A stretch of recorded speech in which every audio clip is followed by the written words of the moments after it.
pa. Dito mo kailangan.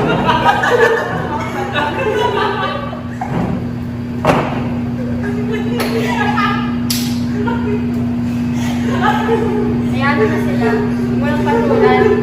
Salong ang papatulan yan. Pinatulan.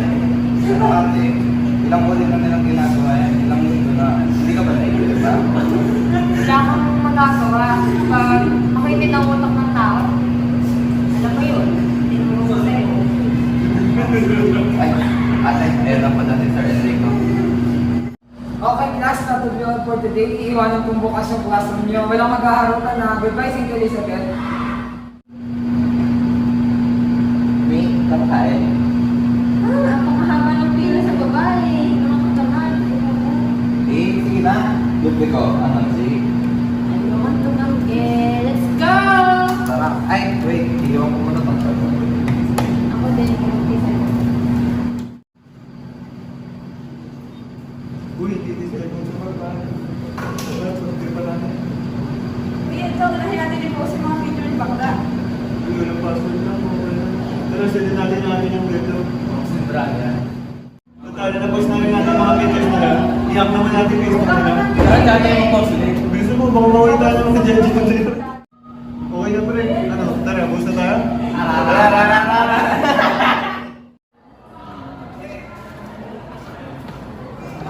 Pinagpulong yung tayo mo ngayon. Tara, nasa room na isa. Parang ang weird ng mga estudyante sa labas na. Nung masis eh, ako, mga market niya. Baka nagkagandahan ng sabi niya. And, ako na to eh, di ba? Sira! Anong? Baka sa akin lang. Bakit dalulo ang beshi ko na yarn? Ha? Sa ganda kong to? Decision yarn. Ama ka na. Check mo na nga lang next subject natin. Hala, sa buwang natin sa TNS ko, anong ganap? Ha? Sandali, ako rin. Tingnan ko yung Facebook. Hala ate, may nanghap sa account ko kung ano-anong pinost sa timeline at photos. Hala sa akin din. Nag-post ng mga panalala about sa akin. Ano nangyari? Posibleng tayo ang nag-post niyan kasi kanina pa tayo magkasama. Sino gumawa nito? Nalalagot sa akin. Ay, ako, tayo Wait. Iniwan natin yung mga cellphone natin dito sa room kanina, di ba? Oo ate, sino kayong magtatangkang galawin ng mga gamit natin? Sila Ali, Gab, at Jake. Sila naman kami naiwan dito kanina eh. Sigurado sila.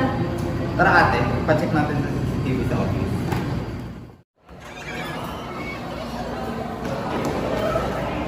Sabi na, hindi sila katong may pangalan ito.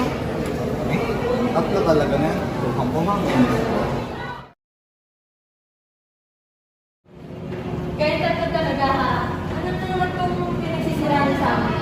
Hindi naman kayo na ano. Ang violent mo talaga. Showing ka naman. Ang bravo ka talaga. Ba, wala kang karapat ang pagsabihin ng bayan yung ate ko. Eh, pal ka. Uy, baka lang. Huwag kang basta ng ganyan kala kung sino ka, bago ka lang dito ha. Bakit hindi ka din yung mga opinion mo mga bading? Meron ka kayo dyan, mga salot. Susubukan kayo sa principal. Tingnan natin ang galing nyo. Susubukan nyo, sumahan pa kayo eh. Baka nakakalimutan yung dati kang principal dito. Kilalanin nyo pinapagano. Bading. Bakit na? Tara na. Wala ate, paano yan? Takay nila yung principal. Tatry ko pa rin silang i-report. Walang modo talaga. Hindi marunong rumispeto. Tara, pasok ka na. Good morning po, sir. May ka-concern lang po sa ano kanila. O sige, tungkol saan ba? Sila, ano po kasi, sila Ali, Gab, at Jake. May nagpo-post po kasi nila sa Facebook yung mga personal pictures namin. Parang kinakuha nila yung mga account namin yung tawag sa Hindi kaya gawin ng anak ko yun. Bakit hindi nyo na lang i-block o ano na? Kaso, nagawa na po nila eh. Gusto naman po namin ipalis yung iba nilang pinost at sinare at humingi ng tawad para matapos na. O sige, sa isang kondisyon,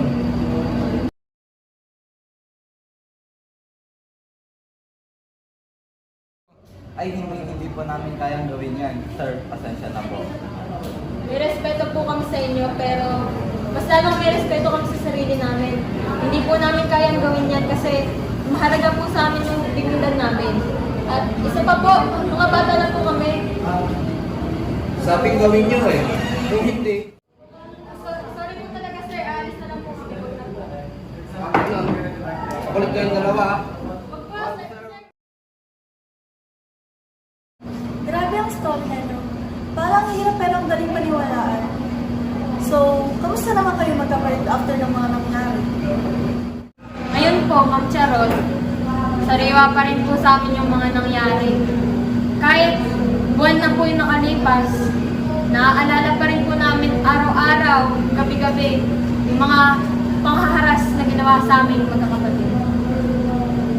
Medyo traumatized pa rin po kami sa nangyari ng ate ko. Pero mas better na rin po kami ngayon. Pwede niyo bang ikwento kung paano kayo nakaligtas sa principal niyo noon? So, ayun nga po, Ma'am Charot. Sobrang thankful po ako nung dumating si Sir Enrico pagkalabas ng principal ng baril. Para po siyang angel in disguise. Ganun. So, after po makita ni Sir Enrico na nakatutok ang baril sa amin, dinala niya po si principal sa presinto. And it turns out, matagal na po palang ginagawa niya yung principal yun. Hindi lang po kami dalawa yung biktima ng kanyang pangaharas sa mga estudyante. Maraming bata na po pala ang nadamay dahil sa kawalang yan niya. Hindi lang kami. Bilang mga estudyante, anong masasabi niyo sa biktima ng mga cyber issues tulad ng cyberbullying? So, bilang estudyante po, na nakaranas din ng cyberbullying, ang masasabi ko po, Ma'am Charot, ay sa mga naging biktima ng cyberbullying, ay unang-una po, alam ko pong mas madaling sabihin, pero mahirap gawin. Huwag na huwag po silang magpapa-apekto sa sinasabi ng iba. Huwag silang panghinaan ng loob. Kasi po, pag nakikita po ng abusers na mahina tayo mas parang lalo tayong i-abuse nila. Parang iti-take advantage nila. And huwag din po tayong matakot na magsabi sa mga parents natin or authority kung nakaka-experience nga po tayo ng bullying. Lumaban po tayo. Hindi naman po as in lumpugan, pero ipaglaban mo yung rights mo. Don't let them na bastusin ka or sirain yung reputation mo dahil sa mga pinopost nila online. Matuto kang mag-speak up. Defend yourself and be fearless.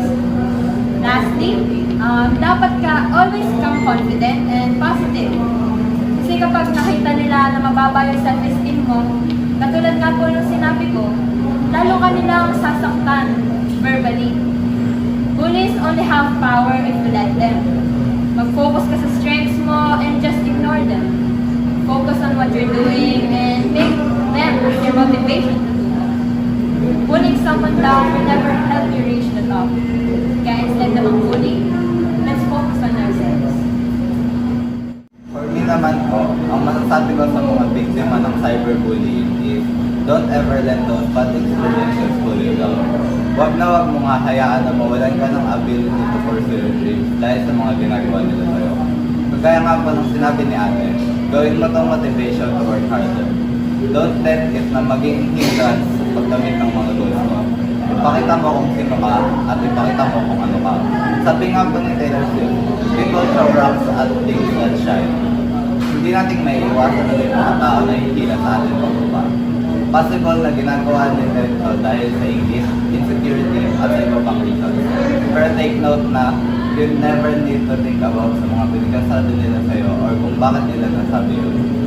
Don't let their opinions lessen your sparkle and shine.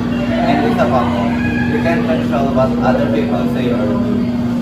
Yung mga bullies, gagawa sila ng result and bring you down. So, if i-share man nila na kilahin ka pababa, tandaan mo lang palagi, you shine. Kayo naman po, sir. Ano naman ang masasabi niyo sa cyberbully at mga tao na sangkot sa mga cyber issues? As a victim din po ng cyberbullying years ago, ang masasabi ko po is hindi ginanigay ang mga ginagawa nila. Stop harassing and abusing ng mga innocenteng tao na wala namang mistakes at all. Hindi nila alam pero cyberbullying can hardly impact a person's mental, physical, social, and emotional health. Magkakaiba po tayo ng way ng pag-handle sa cyberbullying. For others, maybe hinahayaan lang nila, but sa iba ay dinadamdaman nila yon and iniisip every day and every night. Cyberbullying po can result to depression, self-sabotage, isolation, loss of interest and motivation, stress, anxiety, and sometimes po even death. Bullying man po physical or cyber, and all those other cyber issues are something that no one should never experience. Always put in mind din po the word think. Think as in, is it true? Is it helpful? Is it inspiring? Is it necessary? At is it kind? Bago po sila gumawa ng isang bagay o bago po magsabi ng anumang mga salita, always think first. Nasa huli ang pagsisisi, kaya be sure to taste your words before speaking them out. Thank you, sir. Last question para sa inyong mga kapatid. How can you promote and empower cyber wellness in our community? So, for me po, let us teach everyone kung paano proper na paggamit ng technology. Let us teach every netizen the skill and knowledge they need to maintain a safe, harmonious, positive, at crime-free na cyberspace. Maging responsable tayo na users ng internet. Let us understand its usage and benefit, hindi lang sa mga tao, but for the whole society. Gamitin natin yung technology in a practical, moral, ethical, and reasonable way. At hindi sa mga luwalaganan na cybercrimes. Sa akin naman po, I can empower cyber wellness by analyzing and explaining the risks and advantages of the technology or ng internet. Magsisilbi akong guide for others to give them awareness on how to protect themselves and how to utilize everything responsibly and precisely. Hikayatin ko po yung iba na i-maintain yung healthy environment when it comes to our cyberspace. Always prioritize yung safety and personal information. Be mindful of what we share and act carefully. Maraming salamat, Angelina at Jem. Pati na rin sa inyo, Sir Enrico, sa pagsigot sa aming mga katanungan at sa pagbibigay ng kaalaman sa ating mga manonood. Naway maging gabay ito sa mga biktima ng cyberbullying at iba pang mga cyber issues. Muli, ako po si Ma'am Charot at ito ang Ma-Remember Mo Kaya. Maraming salamat.